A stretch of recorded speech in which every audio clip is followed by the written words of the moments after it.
Bonjour à tous et à toutes. Nous vous saluons fraternellement dans le nom de Jésus-Christ notre Seigneur. Nous vous souhaitons une bienvenue sur notre chaîne La Vérité pour notre temps. Lors de notre second volet, nous avons abordé l'histoire depuis l'époque d'Abraham et nous sommes arrivés jusqu'à l'époque de Joseph. Nous avions montré qu'il y a deux lignées. Une lignée représentée par Agar, la servante d'Abraham, avec qui il a eu Ismaël. Ismaël qui était un symbole de l'église dans le désert, c'est-à-dire l'église à travers le système cérémoniel. Et nous avons vu en contrepartie que Sarah, la femme qui n'avait pas d'enfant, l'Éternel l'a béni, lui a fait une promesse, et nous voyons que l'enfant de la promesse, qui a été Isaac, est symbole de l'église du Nouveau Testament. Nous avons vu que c'est dans cette même lignée d'Isaac que Ésaü et Jacob sont nés. Nous avons apporté certains éléments concernant ces deux frères, mais il y a encore des points à approfondir les concernant. Donc ceci se fera dans un autre volet. C'est vrai que nous vous avions dit que nous ferions 3 volets, mais vu la quantité d'informations que nous avons à apporter à votre connaissance, malheureusement et bien heureusement, nous ne serons pas en mesure de faire 3 volets, nous ferons plus. Alors nous ne dirons pas combien nous ferons parce que l'heure est souvent contre nous. Et comme nous avons dit, vu toutes les informations que nous avons apportées à votre connaissance dans le but de permettre que le sujet d'Israël soit suffisamment clair pour nous qui vivons la fin des temps, donc nous ferons le nombre de volets que cela réclame, d'après la quantité d'informations que nous avons apportées. D'accord? Alors, si toutefois vous voulez bien comprendre ce sujet, n'hésitez pas à reprendre dès le début. Ça va peut-être vous prendre du temps, mais il est important de prendre du temps pour comprendre la parole de Dieu. Pour vous faire un petit retour sur le deuxième volet encore, rappelez-vous qu'après avoir montré qu'Isaac, Ésaü et Jacob sont le symbole de l'église du Nouveau Testament, nous avions commencé à voir la suite de l'histoire d'Israël au moment où Joseph a été conduit en Égypte. Et à travers tout le déroulement du troisième volet, nous apporterons les évidences, nous montrerons de qui est-il le type. Et concernant tout le déroulement de ce qui s'est passé en Égypte, nous ferons le lien avec vous et apporterons les évidences vous montrant en quelque sorte qu'une fois de plus, tous ces événements ont un rôle à jouer pour nous dans le Nouveau Testament. Donc, encore une fois, nous aborderons la typologie, tous les types et les antitypes concernant l'histoire du peuple d'Israël, cette fois-ci, lorsqu'il a été en Égypte. D'accord? Et rappelez-vous que nous reviendrons aussi sur Ésaü et Jacob vers la fin de notre série pour apporter les autres éléments les concernant. Donc, avant tout, nous allons prier, bien entendu. Père éternel, nous voilà prosternés devant toi pour te remercier pour cette opportunité que tu nous donnes de pouvoir présenter ta parole. Veuille d'abord nous pardonner nos transgressions, nos iniquités, nos fautes et nous rendre semblables à toi. Que ton Saint-Esprit, l'Esprit de vérité, nous conduise dans toute la vérité et dispose les cœurs qui entendront ces paroles, à les garder, à les mettre en pratique, Seigneur, et afin que cette parole nous affranchisse et nous rende dignes de toi. Fortifie tout un chacun, bénis cette plateforme une fois de plus et que ton nom soit glorifié. Au nom de Jésus, nous t'avons prié pour ta gloire. Amen. Amen. Alors, rappelez-vous, juste avant de développer le sujet, que les 7 années de plénitude et les 7 années de famine représentaient 2 périodes, la période de l'Ancien Testament et la période du Nouveau Testament. Nous avons vu que l'Éternel, dans son amour, à travers l'histoire de Joseph, a emmagasiné suffisamment de grains pour préserver la vie de son peuple, et non seulement de son peuple, mais du monde. Pourquoi? Parce que la famine était sur toute la terre. N'oubliez pas cela, d'accord? Donc, vu que la famine était sur toute la terre, l'Égypte était le grenier dans lequel le monde se nourrissait pour rester en vie. Ok? Donc, aujourd'hui, nous verrons dans la typologie qui est le type de Joseph, le type de Pharaon, le type des Égyptiens, et nous verrons quel est le but de Dieu à travers la leçon qu'il nous donne concernant l'histoire de Joseph et du peuple d'Israël. En relisant cette histoire attentivement, il y a plusieurs points que nous pouvons soulever ou encore plusieurs questions que nous pouvons nous poser. D'après les premiers éléments que nous vous avons apportés concernant les 7 années d'abondance et les 7 années de famine, nous avons dit que ces 7 années d'abondance et 7 années de famine représentent l'histoire du monde en 2 phases, la phase de l'Ancien Testament et la phase du Nouveau Testament. Donc, admettons que ces 7 années d'abondance et de famine ne symbolisent pas l'histoire du monde. Admettons que les greniers ne symbolisent pas la Bible comme nous l'avons dit. Admettons encore que le grain emmagasiné pendant les 7 années de plénitude ne symbolise pas la parole de la Bible, c'est-à-dire tout ce qui est condensé dans l'Ancien Testament. Admettons que la distribution de nourriture au monde entier ne symbolise pas l'époque du Nouveau Testament, qui permettent de consommer en quelque sorte les Écritures qui ont été compilées pendant l'époque de l'Ancien Testament. Alors nous pouvons nous poser la question, où sont les types de tous ces événements? L'Éternel nous aurait-il relaté cette histoire simplement pour nous faire part de ce qui s'est passé, ou a-t-il un enseignement pour nous? Vous noterez, chers amis, que chaque fois que l'Éternel a relaté justement des faits comme celui de Joseph, c'est parce qu'il y a un enseignement pour nous. Donc, à travers la typologie, nous verrons ce que l'Éternel a pour nous. Donc, Dieu, à travers sa parole, a toujours bien fait les choses pour que son peuple ne soit pas dans l'erreur, ne marche pas dans l'erreur ou dans la confusion. Et rappelez-vous que Dieu a donné l'Évangile à travers des types et des symboles, par le moyen des prophètes qu'il a mis en place. Et ces types et ces symboles, à travers la prophétie, sont un condensé de l'Évangile. Vous nous suivez?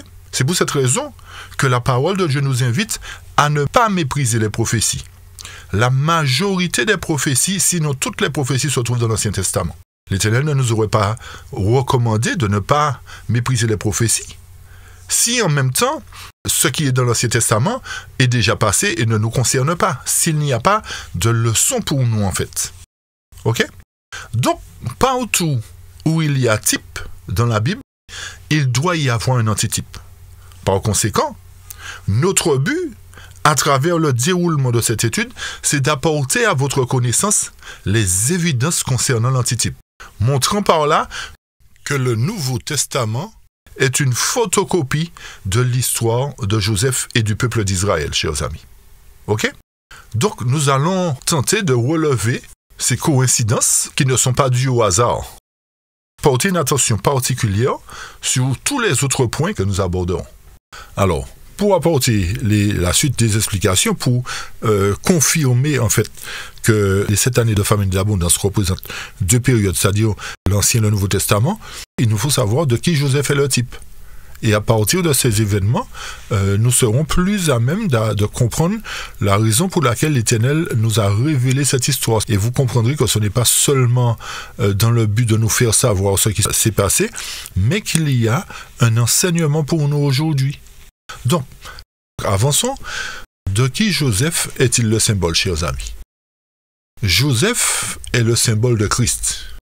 Joseph est le symbole de Christ. Pourquoi? Parce que de même que Joseph a emmagasiné le grain dans les greniers et que ces 7 années d'abondance, comme nous l'avons dit, représentent la période de l'Ancien Testament, de même Christ aussi, à travers ses prophètes, a emmagasiné suffisamment de nourriture pour que nous puissions être nourris de sa parole, c'est-à-dire du grain qu'il avait mis en réserve pour que nous, dans le Nouveau Testament, nous soyons en mesure de nous nourrir vu les 7 années de famine qui allaient suivre. Alors, certainement, vous serez dans l'étonnement en entendant ceci. Mais prenez patience, nous apporterons plus d'évidence à mesure que nous avançons. Donc c'est pour cette raison que Joseph est un type de Jésus-Christ. Jésus-Christ, dans son amour, a parlé par les prophètes, et c'est à travers l'enseignement des prophètes que nous sommes en mesure de comprendre son plan aujourd'hui. Et rappelez-vous que le chiffre 7, c'est la plénitude, la totalité. Donc 7 années de famine, 7 années d'abondance représentent la totalité. Le premier élément, c'est que Joseph est un type de Christ réellement. Donc confirmons ce que nous disons, puisque le but c'est de comprendre le sujet d'Israël à travers l'histoire de Joseph. Ok? Donc, quand nous allons dans Genèse 41, à partir du verset 40, le texte nous dit ceci. je t'établis sur ma maison. Donc c'est Pharaon qui parlait. Et tout mon peuple obéira à tes ordres. Suivez bien les phrases qui sont présentées. Hein. Suivez bien comment l'Éternel a bien fait les choses, chers amis. Donc Pharaon parle à Joseph, il dit, je t'établis sur ma maison et tout mon peuple obéira à tes ordres. Déjà là, il y a un élément qui nous montre que c'est la même chose qui s'est produit pour Christ. Le texte nous dit, le trône seul m'élevera au-dessus de toi. Pharaon dit à Joseph, vois, je te donne le commandement de tout le pays d'Égypte. Pharaon ôta son anneau de la main et le mit à la main de Joseph. Il le revêtit d'habits de fin lin et lui mit un collier d'or au cou. Il le fit monter sur le char qui suivait le sien et l'on criait devant lui à genoux. Écoutez bien, et on criait devant lui comment? À genoux. Ok? C'est ainsi que Pharaon lui donna le commandement de tout le pays. Il dit encore à Joseph, je suis Pharaon et sans toi, personne ne lèvera la main ni le pied dans tout le pays d'Égypte. Donc, Pharaon, en quelque sorte, élève Joseph à un rang tel que personne ne soit en mesure de lever la main ni le pied dans le pays d'Égypte. Donc, ça voudrait dire que Joseph a été élevé à un rang digne d'un monarque, digne de quelqu'un qui possède l'autorité. Pourtant, c'est Pharaon qui était détenteur de l'autorité. Mais en élevant Joseph, il a fait de lui un responsable, chers amis. Un responsable. Donc, nous allons comprendre ce que représente tout ce symbolisme. Rappelez-vous que Joseph, dans Genèse 41, était âgé de 30 ans quand il se présenta devant Pharaon, roi d'Égypte. Lorsque nous comparons le verset 46 de Genèse 41 et le verset 23 de Luc 3, remarquez bien que Jésus aussi avait environ 30 ans lorsqu'il commença son ministère. Ok? Donc Joseph, âgé de 30 ans, commença son ministère. Jésus, âgé de 30 ans, commença aussi son ministère. Donc nous voyons que il y a une similitude entre Joseph et Christ. Et cela ne s'arrête pas là. Lorsque nous allons dans Genèse 45, à partir du verset 5 et suivant, écoutez bien ce qu'il est dit dans ce texte. Observez bien, le texte nous dit au verset 5, « Mais maintenant, ne soyez pas en peine, c'est-à-dire Joseph qui s'adresse à ses frères, et n'ayez point de regret de ce que vous m'avez vendu pour être mené ici. Pourquoi? Car Dieu m'a envoyé devant vous. Pourquoi? Pour la conservation de votre vie. » Pause. Donc, Joseph, qui est un symbole de Christ, dit que c'est Dieu qui l'a envoyé pour préserver, pour conserver la vie du peuple d'Israël. Vous nous suivez, chers amis? Donc, à travers l'histoire de Joseph, l'Éternel nous fait savoir que dans son plan de la rédemption qu'il a conçu, même depuis avant la fondation du monde, il avait prévu que Christ, qui est le type de Joseph, puisse venir dans le monde, en Égypte, pour sauver, pour conserver notre vie par le fait qu'il y aurait eu la famine dans le monde. Est-ce que vous nous suivez, chers amis? Donc, si Jésus n'avait pas pourvu, en remplissant le grenier pour nous, de nourriture, nous serions perdus aujourd'hui. Nous n'aurions pas eu de quoi manger pour nous garder en vie. Autrement dit, si l'Éternel ne s'était pas adressé à ses prophètes pour que ces prophètes écrivent ce qu'ils ont reçu de l'Éternel, qui est la nourriture pour notre temps, nous n'aurions pas eu cette nourriture qui aujourd'hui est le moyen par lequel Dieu nous fait savoir ses plans, ses projets pour son peuple à la fin des temps. Donc, tout comme Joseph a emmagasiné le grain, Jésus, lui, a emmagasiné la nourriture spirituelle dans l'Ancien Testament pour chacun de nous. Donc, à l'époque de Jésus, il n'a rien apporté de nouveau.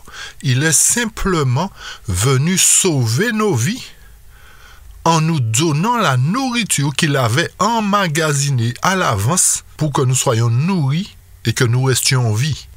Par conséquent, à travers l'histoire de Joseph, l'Éternel nous fait savoir que lorsqu'il est venu pour nous préserver la vie, pour nous donner la vie, pour nous conserver la vie, il n'est pas venu abolir la loi ou les prophètes. Sinon, nous n'aurions pas de nourriture aujourd'hui. Il est venu non pour abolir, mais pour accomplir. Donc, c'est pour cette raison que la parole de Dieu nous dit que Christ est la fin de la loi, c'est-à-dire qu'il est la terminaison de tout. C'est lui qui concrétise ce qu'il a dit dans l'Ancien Testament. Il est venu donner la vie en quelque sorte. Donc, tout ce qui prône que Jésus abolit la loi, à travers l'histoire de Joseph, l'Éternel nous confirme que la loi n'est pas abolie, mais que la seule chose qui est abolie, c'est le service sacrificiel, puisque Jésus, c'est lui qui a remplacé l'agneau. Nous le répétons dans presque toutes nos études maintenant, parce qu'aujourd'hui, il y a une tendance à faire croire que tout est aboli et qu'il n'y a pas de loi, il n'y a pas de jugement, il n'y a pas de ceci, il n'y a pas de cela. Chers amis, l'histoire de Joseph est pour le peuple de Dieu aujourd'hui. Et si nous ne comprenons pas cette histoire, nous passerons à côté de beaucoup d'évidences et nous serons amenés à interpréter la parole de Dieu alors qu'elle est déjà interprétée. Et nous allons le confirmer encore tout à l'heure, chers amis, à travers la même histoire. Ok? Donc, partagez cette étude-là, chers amis, pour faire savoir à tous ceux qui prônent que la loi est abolie, partagez cette étude pour leur faire savoir que non, la loi n'est pas abolie. Et à travers l'histoire de Joseph, il y a une clé. Et si nous n'avons pas cette clé-là, nous resterons à l'extérieur. Nous ne rentrerons pas dans le plan de Dieu, chers amis. Donc, l'histoire de Joseph est là pour nous montrer comment, en tant que peuple de Dieu dans le Nouveau Testament, nous devons nous nourrir à travers le grenier qui est l'Ancien Testament. Alors, en tant qu'étudiants de la Bible, ne pouvons pas considérer seulement le Nouveau Testament et rejeter l'Ancien Testament, ou encore considérer l'Ancien Testament comme étant simplement historique. L'Ancien Testament est à la fois historique et prophétique, chers amis. En comprenant ce symbolisme ici, nous voyons bien que la vérité, l'abondance de nourriture se trouve dans l'Ancien Testament.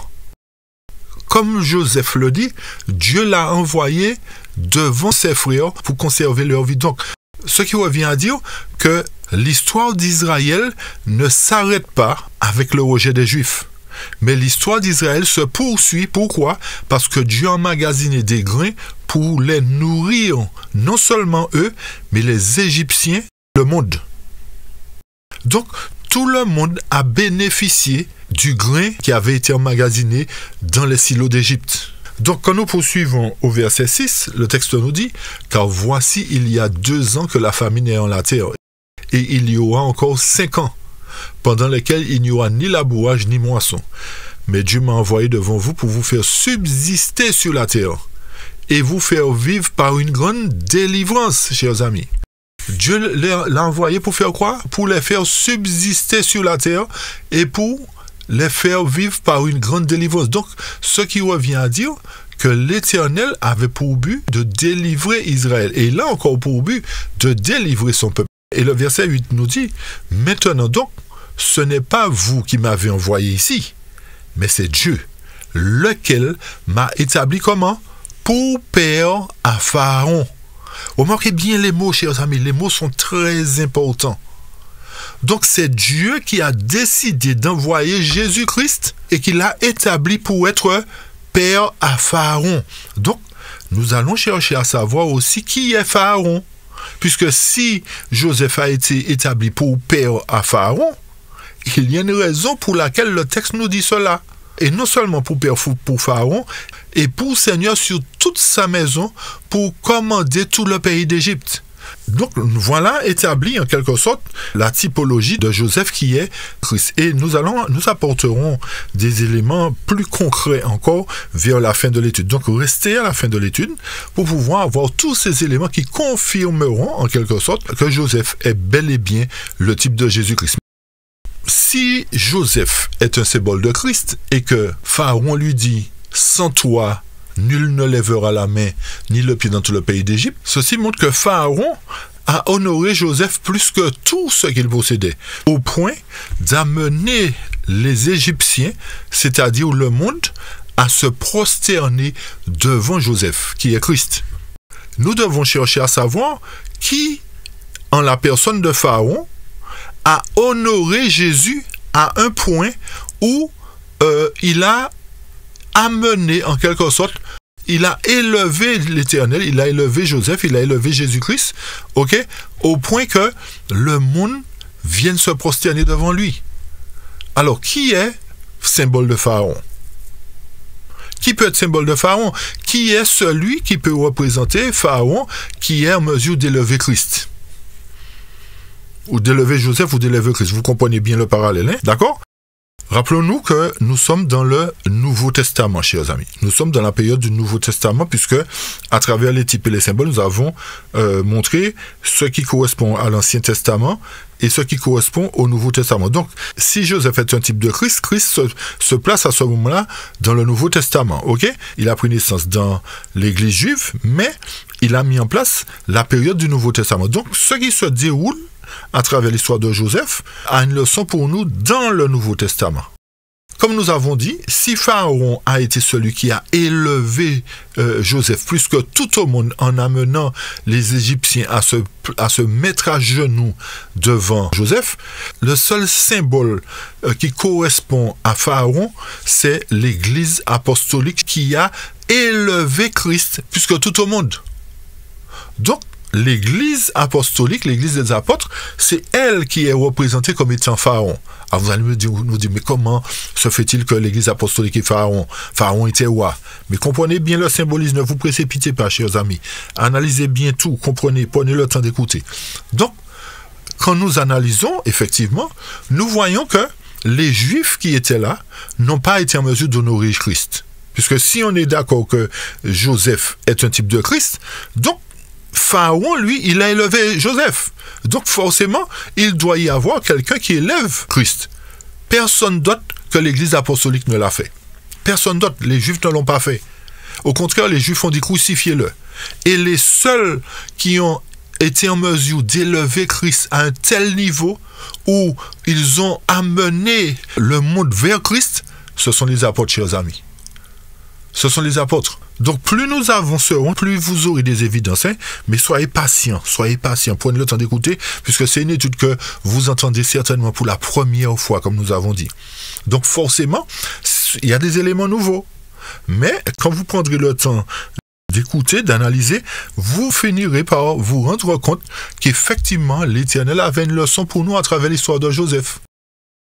Comme nous disions, les apôtres, l'Église apostolique a honoré Christ plus que tout au monde, chers amis.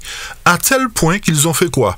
Qu'ils ont tous sacrifié leur vie pour l'honneur de Jésus-Christ. Et à aucun autre moment dans l'histoire de son Église, Christ n'a reçu sur terre de plus grand hommage. Ce sont les seuls qui ont rendu hommage à Christ. Donc Pharaon est véritablement un symbole de l'Église apostolique. Nous apporterons d'autres évidences. Cela se révélera correct au fur et à mesure que nous avancerons dans cette étude.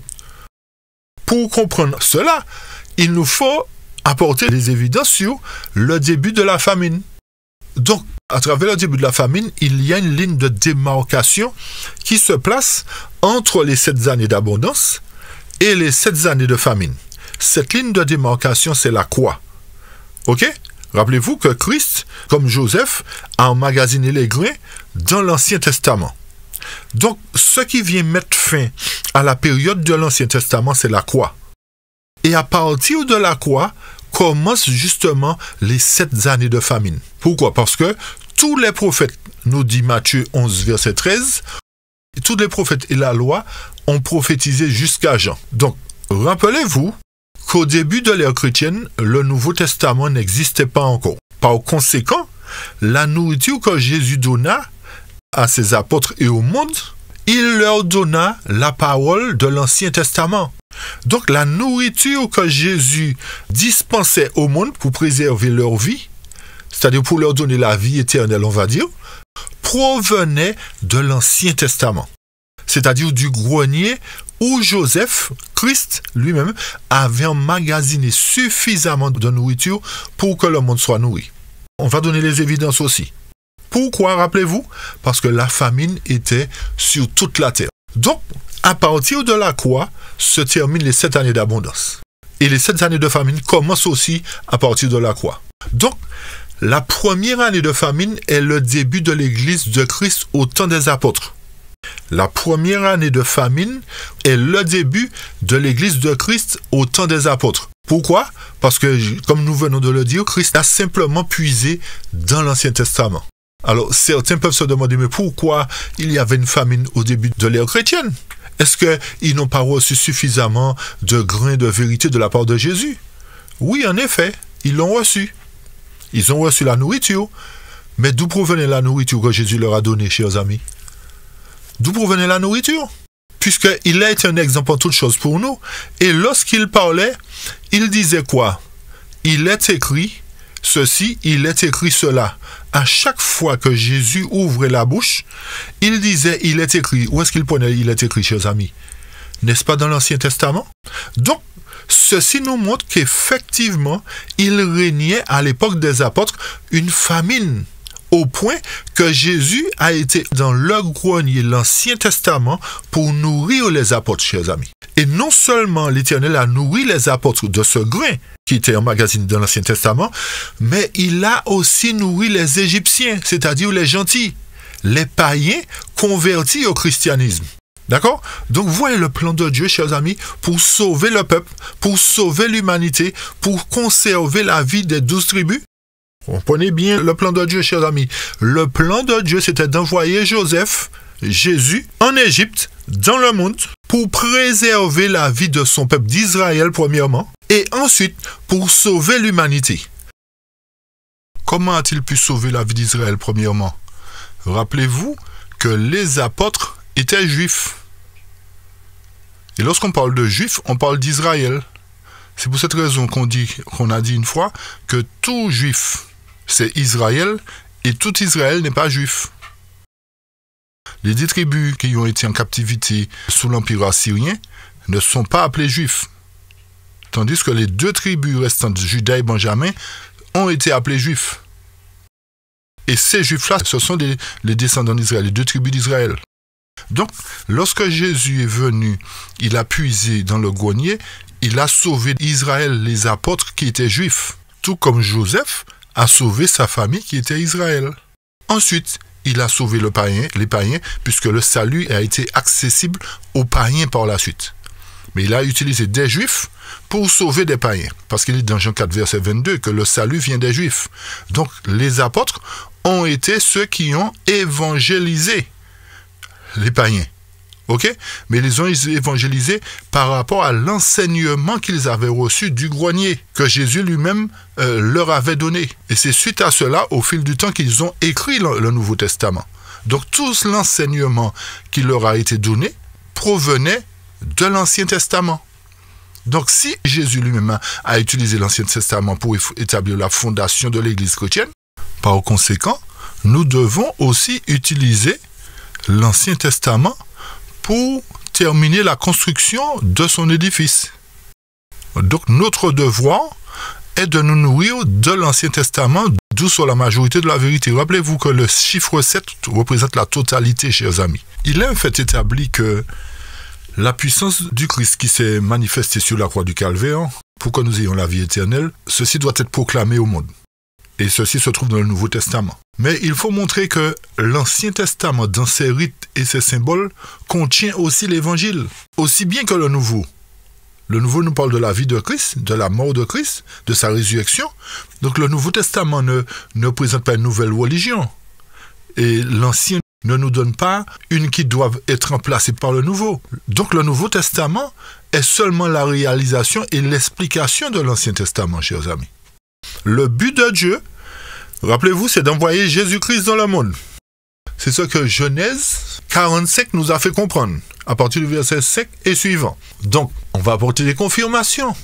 Et pour que le sujet soit encore plus clair, rappelez-vous ce que Genèse 41, verset 57 nous a dit. On venait aussi de tout pays, écoutez, de tout pays, en Égypte vers Joseph pour acheter du blé, car la famine était fort grande par toute la terre. Donc c'est une confirmation pour nous montrer que la famine s'évitait sur toute la terre et que Jésus, qui est le type de Joseph, devait nourrir le monde. Devait nourrir non seulement ceux qui étaient près de lui, Ok, ceux qui étaient en Égypte, non seulement son peuple, aussi les 12 tribus, puisque rappelez-vous que 2 ans après la famine, le peuple d'Israël est descendu en Égypte. Si Jésus, qui est un symbole de Joseph, n'avait pas parlé par ses serviteurs les prophètes, c'est-à-dire emmagasiner le grain, nous n'aurions pas eu de nourriture aujourd'hui, chers amis. Donc, ce qui revient à dire que qui que nous soyons, si nous méprisons l'Ancien Testament, qui est le grenier dans lequel nous devons nous nourrir, ou encore, si nous méprisons les prophéties qui se trouvent être le grain emmagasiné dans le grenier, qu'est-ce qui nous attend, logiquement? Qu'est-ce qui nous attend, chers amis? Lisons Apocalypse 22, verset 18. « Oh, je proteste à quiconque entend les paroles de la prophétie de ce livre. » Quand on parle de ce livre, ce n'est pas la révélation seulement, non? C'est la Bible dans son entier. « Que si quelqu'un ajoute à ces choses, Dieu fera tomber sur lui les plaies écrites dans ce livre. » Écoutez bien, si quelqu'un ajoute. Et non seulement cela, si quelqu'un retranche quelque chose des paroles du livre de cette prophétie, Dieu lui enlèvera la part qu'il a dans le livre de vie. Donc l'Éternel nous fait savoir que si nous ne respectons pas le principe qu'il a établi à travers l'histoire de Joseph, où nous devons conduire le peuple à être nourri à travers le grenier qui est l'Ancien Testament, notre nom sera retranché du livre de vie. Pourquoi? Parce que nous amenons le peuple à considérer seulement le Nouveau Testament et à mépriser les prophéties. C'est pour cette raison qu'un Thessaloniciens 5, verset 20 nous dit « Ne méprisez point les prophéties ». Mais c'est ce qui se passe aujourd'hui. Beaucoup de personnes méprisent les prophéties parce qu'elles ne sont pas en mesure de les comprendre. Mais rendez gloire à Dieu, chers amis, que sur cette plateforme, la vérité pour notre temps, les prophéties sont expliquées. Pourquoi? Parce que nous avons été nous nourrir dans le grenier, chers amis, dans l'Ancien Testament. Nous consultons les prophètes. Nous mangeons tous les différents grains que Joseph avait emmagasinés pour nous, que Christ a mis à notre disposition. Donc, nous ne sommes pas là pour mépriser les prophéties, mais pour les élever. Et nous ne sommes pas là pour mépriser Jésus-Christ, pour critiquer Joseph, mais pour l'élever, chers amis. Et quand nous poursuivons dans 2 Pierre 1, verset 21, le texte nous dit « Car la prophétie n'a point été autrefois apportée par la volonté humaine, mais les saints hommes de Dieu étant poussés par le Saint-Esprit en parlaient. » Rappelez-vous que c'est Dieu qui a permis que Joseph descende en Égypte. C'était pour sauver son peuple. Et qui a fait que Joseph soit devenu le maître de l'Égypte, on va dire, pour pouvoir gérer la nourriture, donner suffisamment de nourriture pour que nous soyons en vie aujourd'hui. Écoutez 1 Corinthiens 14, verset 22. C'est pourquoi les langues sont pour un signe, non point aux croyants, mais aux infidèles. Tandis que quoi? La prophétie, au contraire, est un signe non point aux infidèles, mais à qui? Mais aux croyants. Donc, si nous nous disons croyants aujourd'hui et que nous méprisons la prophétie, nous ne comprendrons pas qu'il s'agit d'un signe pour nous. Nous ne comprendrons pas le plan de Dieu pour la fin de l'histoire du monde. Parce que c'est un signe non pas pour les infidèles, mais pour les croyants, chers amis. Vous voyez pourquoi nous faisons ce cheminement avec vous à travers toute l'histoire du peuple d'Israël. Rappelez-vous que Joseph était un enfant d'Israël. C'était l'enfant de Jacob. Donc ça voudrait dire qu'il doit y avoir un descendant de Jacob en la personne de Jésus qui vienne au monde pour sauver notre race. Donc, comme nous disions, Jésus n'a rien fait d'autre que d'enseigner l'Ancien Testament. Et nous allons donner quelques évidences. Il y a beaucoup d'évidences. Mais nous en donnerons simplement quelques évidences. D'abord, Matthieu 4. Matthieu 4, versets 4 à 5. Le texte nous dit, mais Jésus répondit. Il parle avec Satan. Hein? Il est écrit, lorsque Satan est venu le tenter, l'homme ne vivra point de pain seulement, mais de toute parole qui sort de la bouche de Dieu. Donc, Jésus dit quoi? Il est écrit. Où est-ce qu'il a pris ça, chers amis? Où est-ce que Jésus a pris ça? Allons dans Deutéronome 8, verset 3. Il t'a donc humilié, il t'a fait avoir faim, mais il t'a repu de manne, laquelle tu n'avais point connue, ni tes pères aussi, afin de te faire connaître que l'homme ne vivra pas de pain seulement. N'est-ce pas ce qu'il a dit dans Matthieu 4, chers amis? Il a pris où? Dans le grenier, dans l'Ancien Testament. L'homme ne vivra pas de pain seulement, mais que l'homme vivra de tout ce qui sort de la bouche de Dieu. Chers amis, n'est-ce pas une évidence? N'est-ce pas une évidence qui nous montre que Jésus, que l'histoire de Joseph est bien l'histoire que Christ est venu accomplir pour nous dans le Nouveau Testament?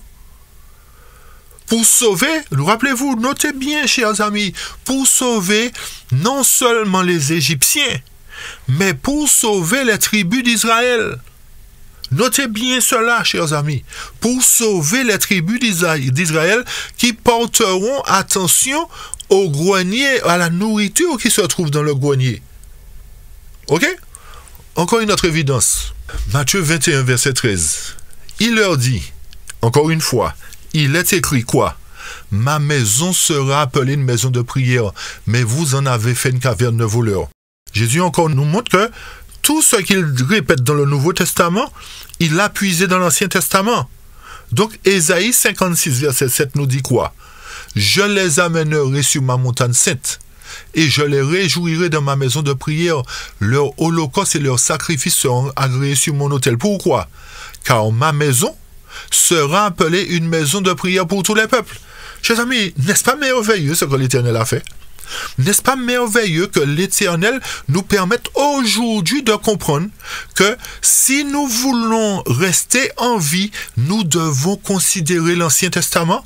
Si en tant qu'Israël, si en tant que peuple de Dieu aujourd'hui, nous voulons être sauvés, nous devons considérer le grenier, puisque Jésus a été un exemple pour nous en toutes choses. Donc, si nous suivons son exemple, nous devons faire comme lui, véritablement.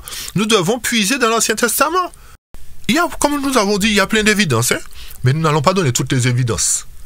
Vous allez relire, vous allez prendre votre temps, aller dans la Bible et puis comparer à chaque fois que Jésus disait « il est écrit, il est écrit, il est écrit » dans le Nouveau Testament, vous allez retrouver cela dans l'Ancien Testament. Donc c'est pour vous confirmer encore, chers amis, que Joseph est véritablement un type de Jésus-Christ. Un type de Jésus-Christ que nous trouvons dans le Nouveau Testament qui est venu établir sa nouvelle Église. Et rappelez-vous qu'il a commencé la construction avec les apôtres. Donc les apôtres représentent une part de l'Église du Nouveau Testament, représentent l'Église du Nouveau Testament. Mais à la fin des temps, l'Éternel doit avoir aussi une église pure, chers amis. Et nous vivons à la fin des temps. Donc, ce qui revient à dire que, comme les apôtres ont été la fondation, l'Éternel doit bâtir sur cette fondation-là, à partir de pierres vivantes, de pierres polies, de pierres équarries, que nous devrions être. Remarquez bien ce point. Au début de la famine, selon Genèse 41, verset 53 et suivant. Remarquez bien que les Égyptiens sont venus demander du grain à qui? À Pharaon. Au lieu de qui? Au lieu de Joseph. Vous n'êtes jamais posé la question pourquoi ça s'est fait comme ça? Pourtant, les Égyptiens connaissaient bien Joseph, puisque Pharaon avait parcouru tout le pays en élevant Joseph pour dire c'est avec Joseph que vous allez régler ça maintenant. Lisons ce que Genèse 41 nous dit. Verset 53. Alors finirent les 7 années de l'abondance qui avait été au pays d'Égypte, et les 7 années de la famine commencèrent, comme Joseph l'avait prédit. Et la famine fut dans tout le pays, mais il y avait du pain dans tout le pays d'Égypte. Puis, verset 55, tout le pays d'Égypte fut affamé. Et le peuple cria, regardez bien, le peuple cria à qui? À Pharaon pour avoir du pain. Et qu'est-ce que Pharaon répondit au peuple? Et c'est là que vous aurez la confirmation que Pharaon est vraiment un symbole des apôtres, chers amis. Que Pharaon est vraiment le symbole de l'Église apostolique. Donc, le peuple est venu vers Pharaon, qui est un symbole des apôtres. Et qu'est-ce que Pharaon a répondu? Pharaon répondit à tous les Égyptiens, allez à Joseph. Allez à qui? Allez à Christ. Et faites quoi? Faites ce qu'il vous dira. Pourquoi? Parce que c'est Christ. Est-ce que vous nous suivez, chers amis? Vous voyez comment l'Éternel est formidable? Donc, si les symboles ne sont pas corrects, à un moment donné, nous allons nous planter. Mais nous ne pouvons pas nous planter parce que les symboles sont corrects, chers amis. Les symboles nous permettent de savoir que Christ est venu dans le Nouveau Testament pour établir une église qui va l'élever, qui va nous ramener vers lui, comme les apôtres, en la personne de Pharaon, ont orienté le peuple vers Jésus-Christ. Et les apôtres ont dit au peuple, faites ce qu'il vous dira, parce que c'est lui qui donne le grain, c'est lui qui détient la nourriture, c'est lui qui est le chemin, la vérité et la vie. Donc faites ce qu'il vous dira. Analysez bien, chers amis. Pharaon n'a pas dit dans Genèse, allez voir Joseph, et puis vous recevrez le grain, puisque c'est le grain dont les gens avaient besoin. Mais regardez bien, il dit, faites ce qu'il vous dira. Mais qu'est-ce qu'il peut vous dire? Est-ce que vous nous suivez, chers amis? Vous comprenez ce que nous disons? Pharaon aurait pu dire, allez voir Joseph, et puis il vous donnera du grain. C'est pas ce qu'il dit, non? Il dit, faites ce qu'il vous dira. Ça vous dit que lorsque Jésus nous parle à travers sa parole, nous devons faire ce qu'il nous dit et pas ce que nous voulons. Ok? Donc, lorsque les Égyptiens sont venus vers Pharaon, les apôtres ont dit, mais c'est pas nous qui avons le salut. Ce n'est pas nous qui donnons le salut, c'est Christ qui donne le salut. Christ nous utilise simplement. Parce que rappelez-vous ce que Genèse avait dit. Genèse 45 nous dit quoi? Que, au verset 8, rappelez-vous le verset 8, hein? Maintenant, ce n'est pas vous qui m'avez envoyé ici, mais c'est Dieu lequel m'a établi pour père pour Pharaon. Donc, Christ est le père de l'Église, chers amis. Christ est la pierre angulaire de l'Église. C'est lui qui est le père des apôtres. C'est lui qui a établi les apôtres. Donc, c'est lui notre père. Et notre mère, c'est Sarah, la Jérusalem, qui est symbole de la Jérusalem d'en haut. Est-ce que vous comprenez mieux? Vous commencez à comprendre le travail de l'Éternel. Donc, ça voudrait dire que l'Éternel, Jésus-Christ, est venu en personne pour nous sauver parce que le rite cérémoniel, l'ancienne alliance, ne pouvait nous sauver. Donc, il nous a permis, à travers l'histoire de Joseph, de comprendre que s'il n'était pas venu pour nous nourrir lui-même, nous serions tous morts aujourd'hui, faute de connaissance. Ok? Donc, l'Éternel, le Père, Dieu le Père, a établi Jésus comme étant le Père de l'Église, le Père des apôtres. Et c'est pour cette raison que dans Osée de mémoire, l'Éternel dit, je suis marié à Israël. Mais Israël s'est prostitué. Israël court après tous les amants, tous les hommes. D'accord? Mais je reste fidèle à Israël parce que je suis son mari. Donc, si l'Éternel est un Père pour nous, nous sommes forcément ses enfants. Oui ou non, puisque nous appelons enfants de Dieu, chers amis. Oui ou non? Ok? Donc, Christ est le Père de l'Église. Ok? Et les apôtres Pharaon, qui ont élevé Jésus-Christ, amènent les païens, à ce moment-là, et les Juifs convertis au christianisme, vers Jésus pour recevoir la nourriture. Puisque Jésus est le chemin, la vérité et la vie. Donc, c'était le dessein de Dieu que Joseph soit en Égypte. Rappelez-vous que selon la parole inspirée, l'Église retourne résolument vers l'Égypte. Donc, retourne vers le monde. Et Jésus, lui, est venu dans le monde, dans l'Égypte. Joseph est venu en Égypte. Voyez le parallèle? Nous avons donné le symbole de Joseph. Nous avons donné le symbole de Pharaon, qui il est, le symbole des apôtres. Nous avons donné le symbole du début de la famine, qui est le début de l'ère chrétienne. Ok, le début de l'Église apostolique. Maintenant, nous allons confirmer qui sont les Égyptiens. Qui sont les Égyptiens, chers amis? Donc, pour cela, allons dans Genèse 47, verset 14. Joseph recueillit tout l'argent qui se trouvait dans le pays d'Égypte et dans le pays de Canaan contre le blé qu'on achetait, et il fit entrer cet argent dans la maison de Pharaon. Quand l'argent du pays d'Égypte et du pays de Canaan fut épuisé, tous les Égyptiens vinrent à Joseph. Rappelez-vous que l'argent du pays d'Égypte et de Canaan, d'accord, c'est-à-dire du lieu où le peuple de Dieu était censé vivre éternellement, d'accord? Donc les Égyptiens vinrent à Joseph en disant, donne-nous du pain. Pourquoi mourions-nous en ta présence? Car l'argent manque. Joseph dit, donnez vos troupeaux, et je vous donnerai du pain contre vos troupeaux, si l'argent manque. Ils amenèrent leurs troupeaux à Joseph, et Joseph leur donna du pain contre les chevaux, contre les troupeaux de brebis et de bœufs, et contre les ânes. Il leur fournit aussi du pain cette année-là contre tous leurs troupeaux. Donc remarquez bien, chers amis, l'Éternel fait quoi? L'Éternel nous donne le pain. Il n'a pas donné autre chose, non? Pourtant, c'est du grain qu'il y avait là. C'est du grain que Joseph avait emmagasiné. Mais là, le texte nous dit qu'il donne du pain. Il donne la nourriture déjà préparée pour nous, chers amis.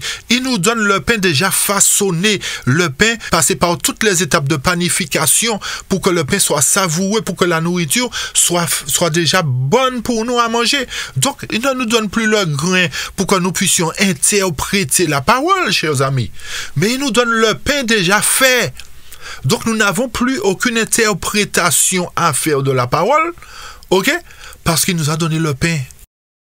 Les Égyptiens ont tout donné à Joseph contre la nourriture. Les Égyptiens auraient pu manger leur bœuf. Ils auraient pu manger leur brebis. Ils ont dit, bon, si c'est la viande qu'on aura mangé de la viande. Comprenez bien le travail, chers amis. L'Éternel amène le monde à se dépouiller de ce qu'il a pour se nourrir du bon grain, pour se nourrir du bon pain, pour se nourrir de la bonne nourriture qui se trouve dans le grenier, dans l'Ancien Testament, et maintenant complété avec le Nouveau Testament qui contient l'œuvre de réforme, l'œuvre de finalisation, on va dire. Et remarquez bien la suite du texte. Il leur fournit ainsi du pain cette année-là contre tout leur troupeau. Lorsque cette année, verset 18, fut écoulée, il vint à Joseph l'année suivante et lui dit, nous ne cacherons pas à mon Seigneur que l'argent est épuisé, que les troupeaux de bétail ont été amenés à mon Seigneur. Il reste devant mon Seigneur que nos corps et nos terres. Écoutez bien, chers amis, que nos corps et nos terres. Pourquoi mourions-nous sous tes yeux, nous et nos terres? Achète-nous avec nos terres contre du pain, et nous appartiendrons à mon Seigneur, nous et nos terres. Donne-nous de quoi semer, afin que nous vivions, et que nous ne mourions pas, et que nos terres ne soient pas désolées. Chers amis, quel enseignement l'Éternel nous donne là, chers amis? Non, l'Éternel est merveilleux. L'Éternel est merveilleux. L'Éternel nous donne un super enseignement, un super aliment spirituel, chers amis. Rappelez-vous que les Égyptiens sont allés vers Pharaon. Ok, rappelez-vous de cela, et que Pharaon les a orientés vers Joseph. Les apôtres, qui sont un symbole de Pharaon, ont dit non, c'est pas nous qui sauvons, c'est Jésus qui sauve. C'est Jésus qui donne la nourriture. Nous sommes simplement les serviteurs, les canaux par lesquels l'Éternel travaille. D'accord, mais c'est lui qui fait le travail, c'est lui qui donne le pain, c'est lui qui est le pain de vie. Donc, qu'est-ce que Joseph a fait? Joseph a ouvert toutes les réserves et vendu aux Égyptiens. Et Joseph a recueilli tout l'argent qui se trouvait dans le pays d'Égypte de Canaan. Donc, rappelez-vous que Joseph a acheté toutes les terres d'Égypte. Il a acheté tout. En fait, il a dépossédé en quelque sorte le monde de ce qu'il possédait. Ça voudrait dire que la leçon qu'il faut tirer de tout cela, c'est que tout ce que nous avons, chers amis, nous devons le mettre au service de Dieu. Pour que tout cela devienne la propriété de l'Éternel. Remarquez bien, chers amis. Et le pays, le texte nous avait dit que le pays devient la propriété de Pharaon. Ça voudrait dire quoi? Que c'est Pharaon, c'est-à-dire les apôtres qui étaient sur terre, qui devaient gérer le bien de l'Éternel. C'est eux qui devaient gérer le bien de l'Éternel. Pas les Juifs, hein, chers amis. Hein. Les Juifs étaient là, ils pensaient recevoir des choses, mais c'est pas eux. Hein. L'Éternel parle des apôtres là, des apôtres, des gens fidèles avec qui l'Éternel a posé la fondation. Donc, si, pour comprendre l'enseignement concernant les Égyptiens, si les Égyptiens ont tout donné à Joseph, ils ont tout vendu, ils ont tout donné à Joseph, ils se sont dépossédés de tout, il y a un symbole. Pour comprendre l'accomplissement du symbole, allons dans Actes, chers amis. Allons dans Actes. Acte 4, verset 32 et suivant. Or, la multitude de ceux qui croyaient n'était qu'un cœur et qu'une âme, et nul ne disait d'aucune des choses qu'il possédait qu'elle fût à lui, mais toutes ces choses étaient communes entre eux. Tout ce que les Égyptiens avaient, ils l'apportaient à qui? À Joseph. Et ce qu'il donnait à Joseph devenait la propriété de Pharaon. Donc, lorsque l'Éternel nous demande d'apporter pour son travail ce qui lui convient, il ne demande pas d'apporter pour les Juifs qui ne voulaient pas accepter Jésus-Christ. Il ne demande pas d'apporter pour les pharisiens qui ont méprisé Jésus-Christ et qui ont fait semblant de donner la vérité. D'accord? Mais là, les biens que les païens, les Égyptiens apportaient devenaient la propriété de Pharaon, qui est un symbole de l'Église apostolique, chers amis. La véritable Église. Il y a un enseignement encore pour nous, chers amis. Pour nous montrer que dans cette leçon, l'Éternel veut nous enseigner quelque chose concernant tous nos biens. il veut nous faire savoir que tous nos biens doivent aller pour sa maison. Pour sa maison, mais pas n'importe laquelle. Celle qui est semblable à lui, celle qui prône la vérité, celle qui distille la vérité, celle qui ne trompe pas. C'est-à-dire un évangile pur. Et qui l'ont donné? Qui sont ceux qui l'ont donné? Les apôtres. Les apôtres n'ont pas failli dans leur mission. Ils n'ont pas fait comme les Juifs. Ceux qui voulaient continuer à aller apporter leur bien pour l'église juive, ça c'est eux. Mais l'Éternel a donné une leçon ici encore, chers amis, concernant nos biens. C'est une leçon pour Israël, chers amis. Pour montrer que tout ce que nous possédons doit être consacré pour la cause de la vérité. Mais poursuivons pour apporter l'évidence, chers amis. Poursuivons. Acte nous dit que tous ceux qui croyaient n'étaient comment? Qu'un cœur et qu'une âme. Et nul disait d'aucune chose qu'il possédait qu'elle fût à lui. Mais toutes choses étaient communes entre eux. Donc l'Éternel est en train de nous montrer aussi que pour que son Église retrouve cette condition, chers amis, dans le but de terminer l'œuvre finale de l'Évangile, il faut que nous soyons d'un commun accord dans tous les sens du terme, comme l'étaient les apôtres. Verset 33. Aussi, les apôtres, c'est-à-dire Pharaon, rendaient témoignage avec une grande force à la résurrection du Seigneur Jésus.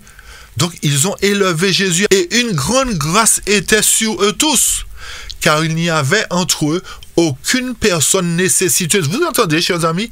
Il n'y avait entre eux aucune personne nécessiteuse, parce que tous ceux qui possédaient des champs ou des maisons les vendaient et ils apportaient le prix des choses vendues.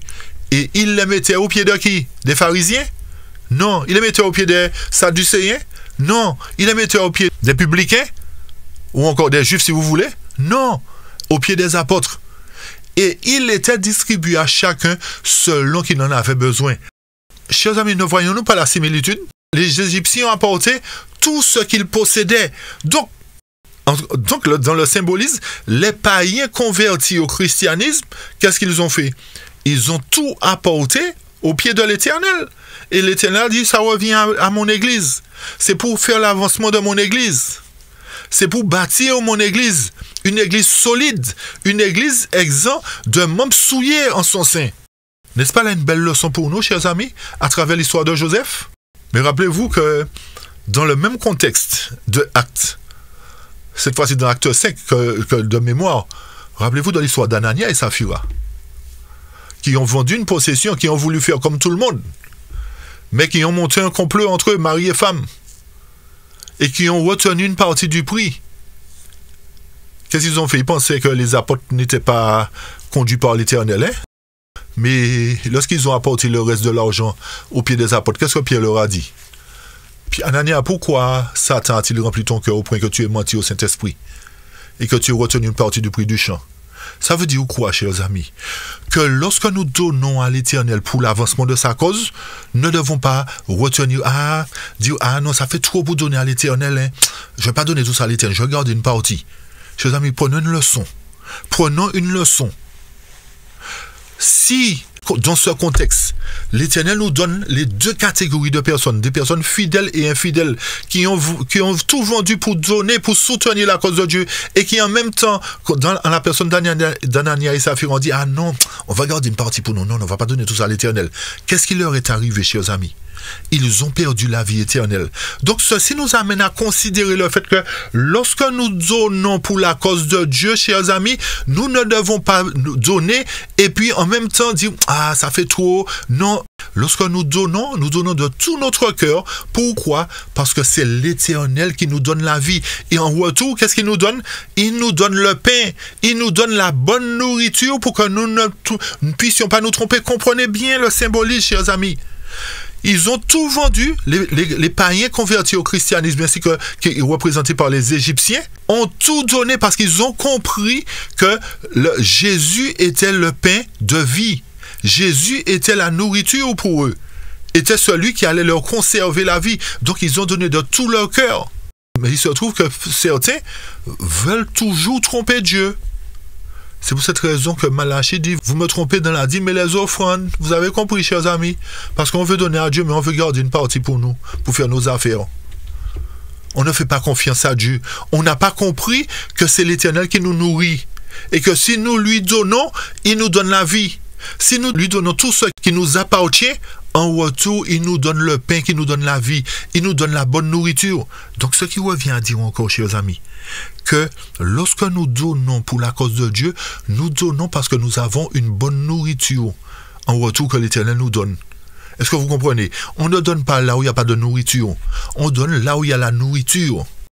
Ça, c'était une chose. À travers l'autre point, l'Éternel nous fait savoir que pour que nous soyons sauvés, pour que nous restions sauvés, il nous faut nous débarrasser de tout ce qui en nous empêche de recevoir la vérité.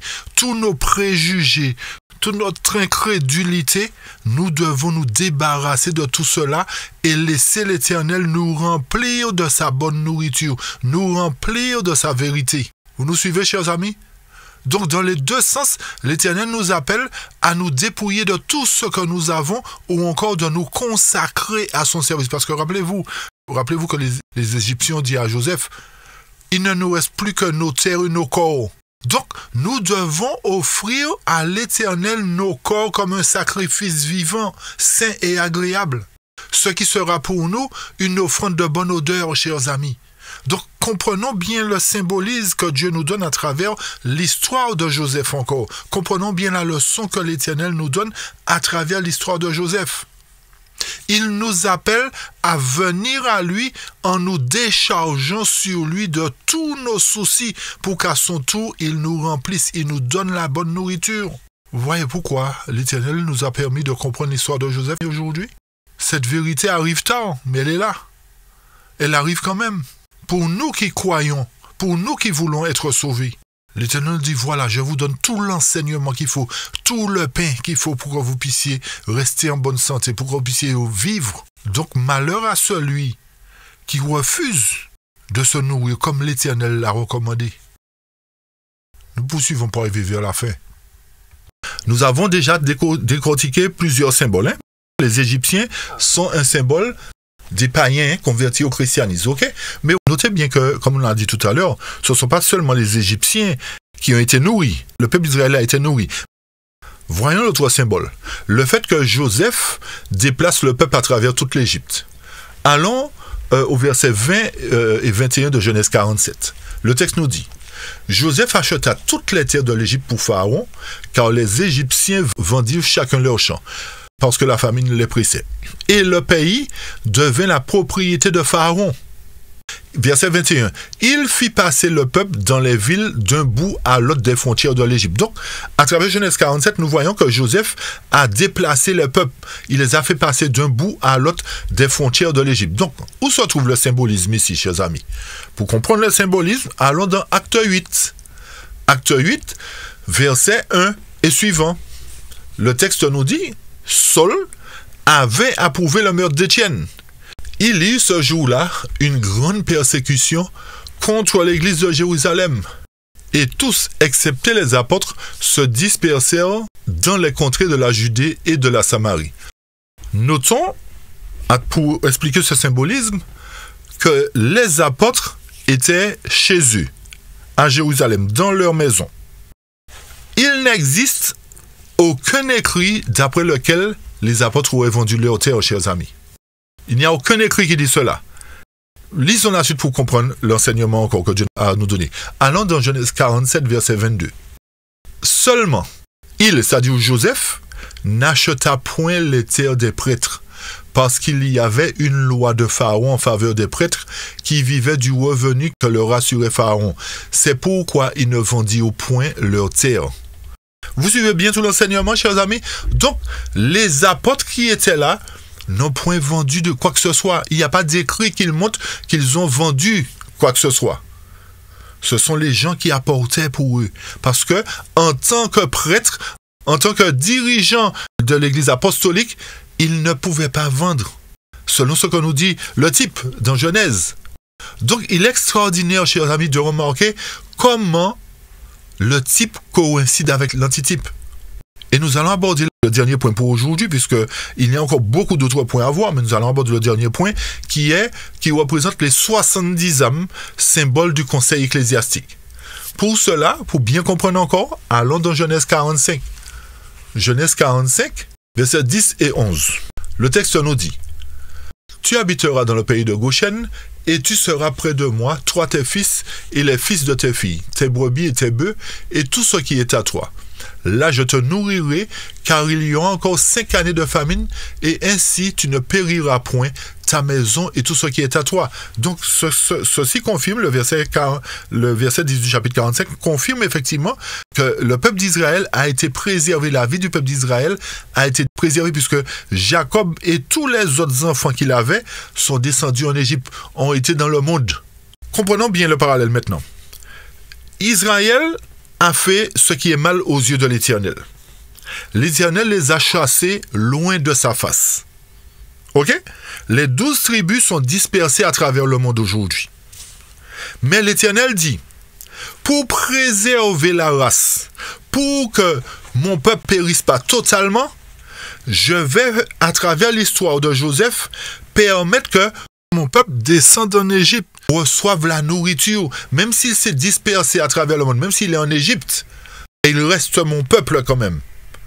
Donc, je vais faire de telle sorte que dans le Nouveau Testament, mon peuple continue à se nourrir, même s'il s'est mélangé avec le monde, même s'il s'est prostitué. Rappelez-vous de la prophétie d'Osée.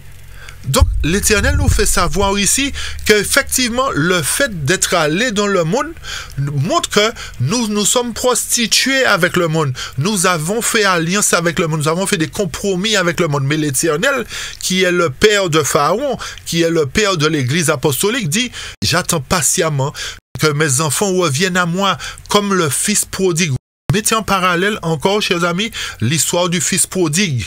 Le peuple d'Israël avait tout pour être un peuple puissant, un peuple bien. Mais à l'instar des frères de Joseph, ils ont déshonoré leur père. Comme les Juifs qui ont déshonoré leur Dieu. Ils l'ont vendu pour le clouer sur la croix. Mais Jésus a dit, malgré tout cela, je vais mourir pour vous. Je vais vous sauver la vie. Je vais vous prendre en main, malgré tout cela. Pour sauver, pour conserver la race. Là, on apporte les derniers éléments concernant les 70 âmes. Donc, comme tout le peuple d'Israël est descendu en Égypte, Joseph a pris soin d'eux. Joseph a dit, vous serez près de moi, je vais prendre soin de vous. Donc, l'arrivée d'Israël en Égypte constitue un symbole duquel nous devons tirer aussi notre enseignement.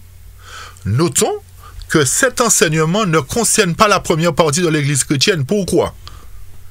Parce que Israël, c'est-à-dire les 12 tribus, Israël, c'est-à-dire Jacob ainsi que ses enfants, sont arrivés non pas durant la première année au début de la famine, mais ils sont arrivés durant la deuxième année de la famine, chers amis. Rappelez-vous que le début de la famine correspondait à l'Église apostolique. Ok? Faites bien les rapprochements. Rappelez-vous qu'Isaac est un symbole du Nouveau Testament, mais correspond à la période apostolique. Pourquoi? Parce que Isaac devait mettre au monde Ésaü et Jacob. Ésaü et Jacob sont venus après Isaac. Donc Isaac, en quelque sorte, est un symbole des 70 personnes qui sont descendues en Égypte selon Genèse 46, verset 27. Toutes les âmes de la maison de Jacob qui viennent en Égypte étaient au nombre de 70. Qu'est-ce que ça représente? Lorsqu'on monte un petit peu encore, lorsqu'on va un petit peu plus loin dans le temps, on voit bien que lorsque Moïse et les enfants d'Israël sont arrivés au Sinaï, qu'est-ce qui s'est passé? Moïse a constitué le conseil de l'Église. Combien de personnes il y avait dans le conseil de l'Église? 70 anciens. Ce même conseil, quelques années plus tard, a traversé le Jourdain, ce même peuple, on va dire, est entré dans la terre promise. Là, qu'est-ce qui s'est passé? Qu'est-ce qu'il y a eu? Ce qu'on appelle le Sanhédrin, c'est-à-dire les Juifs. Ils étaient composés de 70 anciens. Lorsqu'on parle de 70, le nombre 70 est un symbole du conseil ecclésiastique. Donc cela signifie que, puisqu'il y avait un conseil ecclésiastique dans l'ancien temps, comme on parle de type et d'antitype, dans l'antitype, il doit y avoir un conseil ecclésiastique de 70 anciens. Parce que la prophétie doit se répéter, chers amis. Mais on a vu que cela ne s'est pas encore produit. Pourquoi? Parce que les apôtres n'ont pas eu le temps d'avoir un conseil de 70 anciens, puisqu'ils ont été éradiqués. Ce qui vient à dire que c'est au moment où l'Église fut désorganisée, dans les années sombres du début du règne papal, que cela s'est produit, qu'il n'a pas pu y avoir un conseil de 70 anciens. Donc, ça voudrait dire que cette prophétie dans l'antitype des 70 doit encore reprendre place, puisque l'Éternel est là pour bâtir sa maison.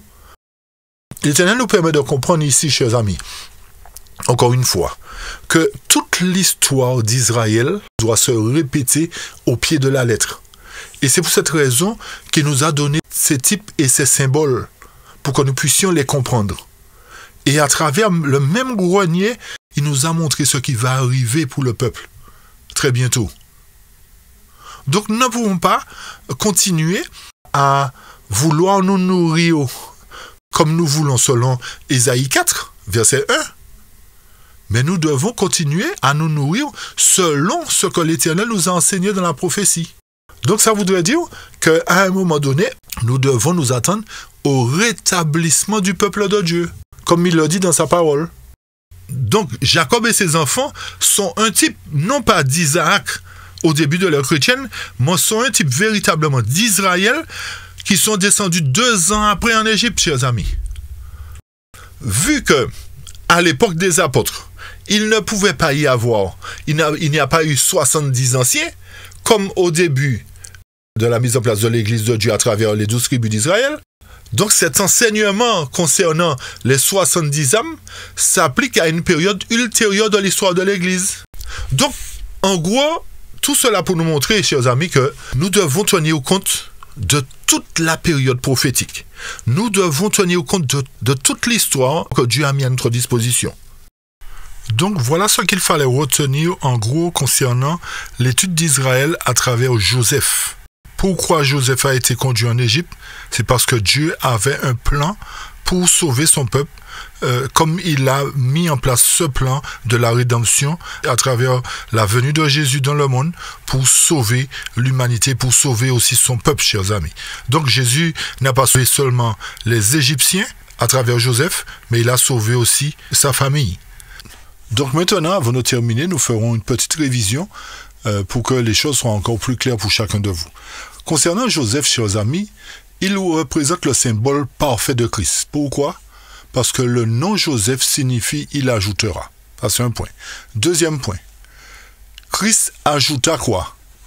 Comme Joseph signifie « ajoutera », qu'est-ce que Christ a ajouté? Deuxième point. Il a ajouté la famille humaine à la famille céleste. Et si un quelconque péché avait été attribué à Joseph, le symbole aurait été altéré. Pourquoi? Car Christ n'est pas un pécheur. Ok? Et d'autre part, Joseph était aimé de son père plus que tous ses autres frères. Et à propos de Christ, nous lisons dans Hébreux 1, verset 9, « Tu as aimé la justice et haï l'iniquité. C'est pourquoi Dieu, ton Dieu, t'a oint d'une huile de joie au-dessus de tes compagnons. » L'autre point, c'est que Joseph fut envoyé en Égypte afin de faire quoi? De préserver la vie de ses frères durant les 7 années de famine. De même, Christ est venu afin de préserver la vie de ses frères dans ce monde de péché après sa venue. Un autre point encore. Joseph fut vendu aux Ismaélites qui étaient les descendants d'Ismaël de la lignée d'Abraham selon la chair. De même, Christ fut vendu aux prêtres les descendants d'Abraham, c'est-à-dire Israël selon la chair. Est-ce que vous voyez les similitudes, chers amis? On poursuit. Joseph était gouverneur et personne ne pouvait bouger le petit doigt sur toute la terre d'Égypte sans que Joseph en ait connaissance. De même, Christ est le gouverneur du monde, c'est-à-dire l'Égypte. Et aucun homme ne peut lever le petit doigt sans que Christ en ait connaissance. Voilà de belles similitudes, chers amis. Type et antitype. Poursuivons encore. De même qu'il n'y avait qu'un être au-dessus de Joseph, c'est-à-dire Pharaon, il n'y avait qu'un être au-dessus de Christ, c'est-à-dire Dieu le Père. Et rappelez-vous que c'est Dieu qui a conduit Joseph, puisqu'il a dit « c'est Dieu qui m'a envoyé pour sauver vos vies ». Ok? Un autre point encore. Joseph avait 30 ans lorsqu'il devint gouverneur. Christ, lui, avait 30 ans quand il reçut l'onction. Et de même que Joseph épousa la fille d'un prêtre idolâtre, Christ épousa son Église constituée de nations idolâtres. L'avant-dernier point. De même que Joseph, durant les 7 années d'abondance, amassa le grain dans les entrepôts pour nourrir le monde durant les 7 années de famine, Christ, lui, rassembla la parole de Dieu durant la période de l'Ancien Testament dans le grand entrepôt qui est la Bible, pour que nous soyons nourris ou encore pour que le monde soit nourri durant la période du Nouveau Testament. Le Nouveau Testament advint après Christ, c'est exact. Mais rappelez-vous que le Nouveau Testament n'est que l'accomplissement de l'Ancien Testament. Ok? Et le dernier point, chers amis, si Joseph n'était pas devenu gouverneur d'Égypte avant le début de ces années d'abondance, la signification du symbole aurait été altérée et alors le symbole n'aurait pas indiqué que le Christ régnait avant que l'histoire du monde ne commence. Donc nous voyons que Joseph est le parfait symbole de Christ. Donc, chers amis, voilà ce qu'il fallait retenir à travers une autre facette de l'histoire d'Israël. Puisque rappelez-vous que Joseph était un enfant d'Israël, un enfant de Jacob. Ok? Donc, toutes les étapes que nous avons abordées nous montrent en quelque sorte comment l'Éternel a eu un peuple dans le passé, qu'il a dispersé à travers le monde, et comment à travers le Nouveau Testament, il doit rétablir sa maison à travers le type et l'antitype. Donc, tout ceci nous confirme encore une fois, chers amis, que plus nous avancerons dans le temps, plus les évidences seront claires pour savoir s'il y a vraiment un Israël spirituel pour la fin des temps. Alors, puisse Dieu vous bénir, puisse Dieu vous garder dans son amour, continuer à vous diriger, et puissiez-vous aussi surtout partager cette étude, chers amis. Ne la gardez pas pour vous-même, partagez-la parce que tout un chacun, nous devrions connaître ces sujets qui ne sont pas seulement historiques, mais qui sont aussi prophétiques. Alors, partagez en masse, réécoutez attentivement et abonnez-vous pour ceux qui ne l'ont pas fait. Et n'oubliez pas de liker. Alors, nous vous donnons rendez-vous pour le prochain volet par la grâce de Dieu. Soyez richement bénis. Nous vous disons à bientôt, chers amis. Amen. Amen.